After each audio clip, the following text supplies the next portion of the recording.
আল্লাহ তোমারে ভালো রাখলেই তুমি ভালো, আল্লাহ ভালো না রাখলে বাপ কেউ তোমারে ভালো রাখতে পারে। তুমি আল্লাহরে কষ্ট দিও না, আল্লাহরে এত বেশি নারাজ কইরো না রে বাপ।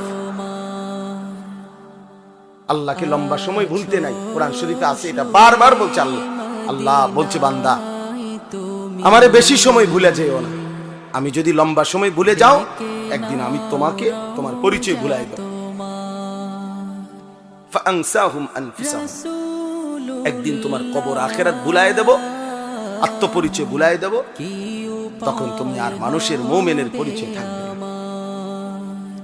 এই জন্য দয়া করে রাত গভীরে এই আমার শেষ কথা, এটা মেরাজ আমাদের নবী সাল্লাল্লাহু আলাইহি সাল্লাম আল্লাহর দরবারে গিয়ে যখন এত ইজ্জত এত সম্মান দিয়েছেন নবীকে, তো নবীজি আল্লাহর কাছাকাছি গিয়ে একটা কথা বলছেন, মাওলা আমার উম্মতের জন্য কোনো হাদিয়া দিবেন না?